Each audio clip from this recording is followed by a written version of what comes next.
नमस्कार दर्शकों, मैं रश्मि आपके लिए लेकर आई हूं आपका पसंदीदा कार्यक्रम आपके सितारे। आपकी समस्याओं के समाधान के लिए एक बार फिर से हमारे साथ स्टूडियो में उपस्थित है एस्ट्रो भारत ज्ञान भूषण जी। तो आइए स्वागत करते हैं गुरुजी का। गुरुजी आपका स्वागत है, नमस्कार। सभी दर्शकों को आपके सितारे में नमस्कार और आपका स्वागत भी। तो दर्शकों, इससे पहले कि आपकी समस्या के समाधान का सिलसिला हम शुरू करें, गुरुजी से थोड़ी सी वार्ता कर लेते हैं। गुरुजी, जैसे कि हम कार्यक्रम में थोड़ी सी बात करते हैं, तो मैं आपसे एक प्रश्न पूछना चाहूंगी पारिवारिक मुद्दे पर। जैसे कि हमने देखा है कि परिवार में हम अलग भी रहते हैं, अपने सभी जनों के साथ भी रहते हैं। मतलब अगर ज्वाइंट फैमिली की हम बात करें तो ज्वाइंट फैमिली में रहने के क्या क्या फायदे हैं ज्योतिष के माध्यम से? देखिए, सबसे पहला हमें जो परेशानी देता है ग्रह वो है राहु। और राहु हमेशा चाहता है कि आप संयुक्त परिवार में बहुत अच्छी तरह से रहें, और राहु ये चाहते हैं कि आप वैमनस्य ना रहें, एक दूसरे को नीचा दिखाने का प्रयास ना करें। यदि हम संयुक्त परिवार में एक दूसरे को नीचा ना दिखाकर बल्कि एक दूसरे के हित की बात सोचेंगे और करेंगे, तो निश्चित रूप से जो ग्रहों में जो राहु देव हैं खास तौर से, वो आप पर प्रसन्न होंगे और पूरे परिवार के लिए भी उनकी प्रसन्नता मिलेगी और आपके लिए भी मिलेगी। इसलिए ध्यान रखें कि संयुक्त परिवार जब वो स्वर्ग कहलाता है जब हम एक दूसरे के हित में सोचें, और वही नरक बन जाता है जब हम एक दूसरे के अहित की सोचें। गुरुजी, पारिवारिक मुद्दों पर हमारी बात आपसे चलती रहेगी, लेकिन कार्यक्रम में वक्त हो गया है दर्शकों की यानी कि समस्याओं के समाधान का।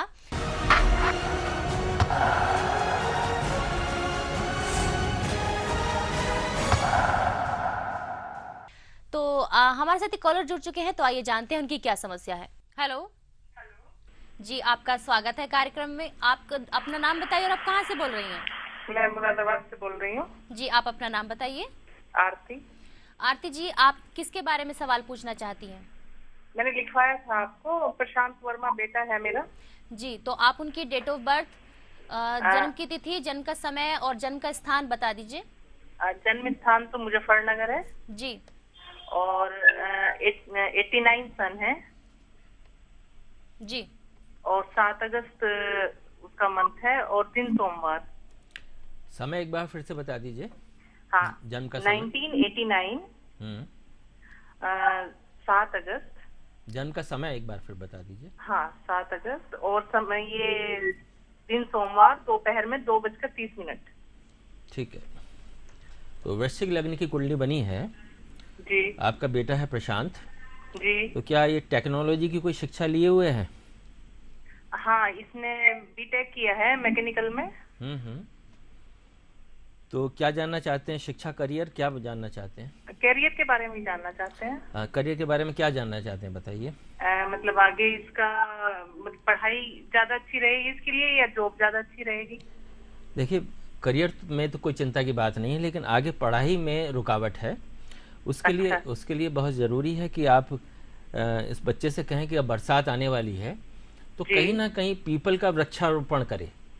ये बृहस्पतिवार को यदि पीपल का वृक्षारोपण करता है और ऐसी जगह जहाँ पर ज़रूरत हो और आगे तक वो पनप सके, तो उसकी पढ़ाई और धन परिवार की स्थिति हमेशा अच्छी होती जाएगी। और जहाँ तक करियर का संबंध है, वो तो ज़रूर निश्चित रूप से किसी ना किसी अच्छी कंपनी में इसके जॉब लगने के पहले से योग हैं। लेकिन आप आगे पढ़ाई में और आगे धन परिवार की स्थिति बेहतर होने के लिए केवल बरसात में बृहस्पतिवार को पीपल का पेड़ वृक्षारोपण ही करना। जितना वो बढ़ेगा, जितना वो पनपेगा, इतनी ही पढ़ाई के इसके लाभ ये पीपल का वृक्ष कहीं भी लगा सकता है? हाँ, कहीं भी लगा सकते हैं जहाँ वो कटने के चांसेस कम हो और जहाँ उसका लाभ भी हो। अच्छा, ठीक है ठीक है। तो गीता जी, हम आशा करते हैं कि आपको आपकी समस्या का समाधान मिल गया होगा। गुरुजी द्वारा बताए गए उपायों को आप अपनाइए और अपने बेटे के करियर के में आ रही बाधाओं को आप दूर कर लीजिए। इसी तरह दर्शकों, यदि आप भी अपनी समस्या से निजात पाना चाहते हैं तो जल्दी से फोन उठाइए, कॉल कीजिए उन नंबर्स पर जो आपके टीवी स्क्रीन पर इस वक्त दिखाए जा रहे हैं। वार्ता को आगे बढ़ाएंगे। फिलहाल हमारे पास एक ईमेल आया हुआ है, ये है महक अरोड़ा जी का। इनका जो जन्म समय है 6 जून 1993। इनका जन्म का समय है 6 बजे शाम के। और पैदा हुए हैं? जी, मवाना में ही ये पैदा हुए हैं, रविवार का दिन था। और इनका सवाल है कि ये अपने करियर को लेकर बड़ी चिंतित हैं। साथ ही पूछती हैं कि कौन सी लाइन इनके लिए बेहतर रहेगी करियर के लिए विकल्प। देखिए, इस समय करियर के लिए असमंजसता का तो समय बना हुआ है, लेकिन ध्यान रखिए कि ये जून का महीना, जून 2014 आपके लिए बहुत ही महत्वपूर्ण है करियर को निर्धारित करने के लिए। आप समझ लीजिए आपके लिए कौन कौन से करियर बने हैं।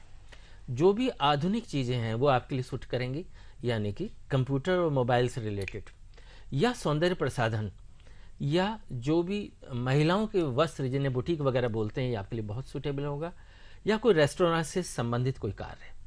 बस इन चीज़ों में आप यदि आप रुझान लेंगे और इन चीज़ों में आगे बढ़ेंगे तो आप निश्चित रूप से अपने करियर में भी सफल होंगे और जीवन में भी सफल हो सकेंगे। जी बिल्कुल सही कहा गुरुजी आपने। चलिए अपनी बातों को आगे बढ़ाते हैं। जैसे कि हम बात कर रहे थे पारिवारिक मुद्दों पर। परिवार एक ऐसा शब्द है जो पूरे परिवार को जोड़ता है, लेकिन यदि बुजुर्गों का उसमें आशीर्वाद ना हो, साथ ना हो, तो वो कम हो जाता है। साथ आप हमें ये बताएं कि परिवार में किन किन बुजुर्गों का होना अति आवश्यक है, जिनका आशीर्वाद हमें मिलता रहे, या ज्योतिष के माध्यम से क्या क्या लाभदायक हो सकते हैं परिवार के सदस्यों का कि होना उनका सही होता है या नहीं।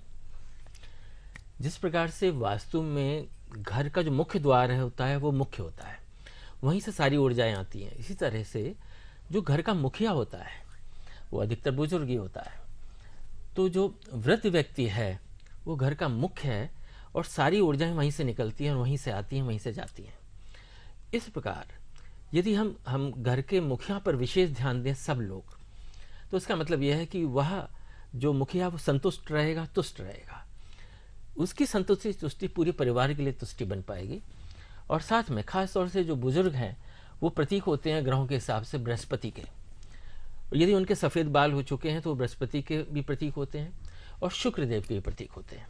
इसका मतलब वो गुरु की श्रेणी में आ जाते हैं और दोनों ही दैत्य गुरु शुक्र हैं और देव गुरु बृहस्पति हैं। इस प्रकार उन्हें गुरु रूप में यदि हम नमन करते हैं, उनका साथ लेते हैं, उनके साथ बैठते हैं, तो उनको बड़ी तुष्टि मिलती है। क्योंकि आज की भाग दौड़ की ज़िंदगी में बुजुर्गों के पास बैठने का समय नहीं है।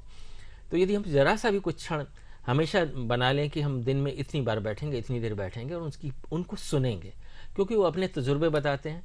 और जब तजुर्बे बताते हैं और हम उनको ग्रहण करते हैं, मन से ग्रहण करते हैं, तो निश्चित जानिए कि बृहस्पति देव और शुक्र देव ये दोनों ही हमसे तुष्ट होंगे और हमारे जीवन में अपने अपने लाभ दे पाएंगे। बिल्कुल सही कहा गुरुजी आपने कि परिवार में बुजुर्गों का होना बहुत ही ज्यादा जरूरी है। उनका आशीर्वाद हमें मिलता रहे, उनकी ज्ञान की प्राप्ति हमें मिलती रहे। बिल्कुल सही कहा दर्शकों।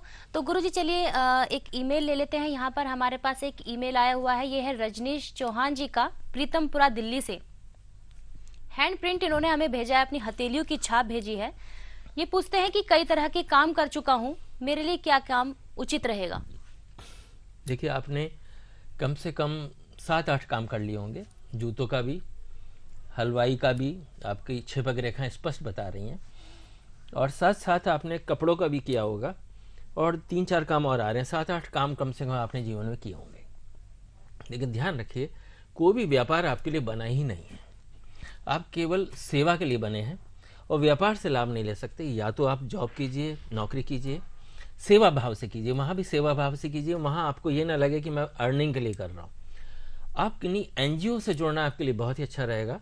यदि जो नॉन गवर्नमेंट ऑर्गेनाइजेशन है उनसे जुड़िए, उससे समाज सेवा में जरूर लगिए, तो जो भी लाभ हो बस उससे संतुष्ट होइए। इसी तरह के योग हैं, और कोई कार्य ना करें, क्योंकि आप जो भी कार्य करेंगे उसमें घाटा हो रहेगा और उलझने आएंगे।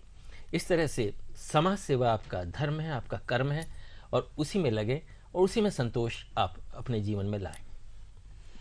जी बिल्कुल दर्शकों, यदि आपकी भी इसी तरह कोई भी समस्या है, आप भी अपनी समस्या से निजात पाना चाहते हैं, तो जल्दी से फोन उठाइए, कॉल कीजिए हमें उन नंबर्स पर जो आपकी टीवी स्क्रीन पर इस वक्त दिखाए जा रहे हैं। साथ ही हम आपको याद दिला देते हैं कि यदि आप भी हैंड प्रिंट भेजते हैं तो आप हैंड प्रिंट के माध्यम से भी अपनी समस्या का समाधान पा सकते हैं। हैंड प्रिंट भेजने के लिए आप हमें मेल करें। हमारी ईमेल आईडी है bharatbhushanastro@gmail.com पर। तो चलिए वार्ता को आगे बढ़ाते हैं। गुरुजी, जैसे कि हम बात कर रहे हैं पारिवारिक मुद्दों पर, परिवार के बारे में आप हमें ये बताइए कि किस तरह से जैसे कहते हैं कि परिवार में बड़े जनों का होना अति आवश्यक है, तो क्या यदि हम आध्यात्म के तौर पर देखें तो पूजा जो हम करते हैं सुबह के समय, क्या बड़ों का ही रहना उचित है या छोटे भी अगर करना चाहे तो अलग से वो पूजा कर सकते हैं? देखिए, जो घर के बड़े होते हैं वो स्वयं में पूज्य होते हैं। यदि आप किसी भी देवी देवता को आप घर में स्थापित नहीं कर रहे हैं तो, और बुजुर्गों का ही आप सम्मान कर रहे हैं, तो समझ लीजिए पूजन हो गया। तो जहाँ तक यदि हमारे पूज्य ही पूजन में होते हैं देवताओं की, तो ये तो सबसे अच्छी स्थिति है ही, लेकिन ध्यान रहे हमारे संस्कार जो है वो आगे की पीढ़ी को भी तो जाने हैं, तो इसलिए आगे की पीढ़ी को वो संस्कार जाते रहें और हम अपनी संस्कृति से जुड़कर अपने सर्वांगीण विकास की ओर बढ़ते रहें, ये आवश्यक है। ये सब चीज़ें हमें आज का आधुनिक ज्ञान तो आधुनिक जो भी पीढ़ी है वो तो जानती है, लेकिन जो प्राचीन ज्ञान है वो भी तो हमसे जुड़ना है, तभी तो हमारा सर्वांगीण विकास होगा, वरना केवल भौतिक जगत के लिए विकास हो पाएगा और आध्यात्मिक जगत में हम बिल्कुल खाली रह जाएंगे।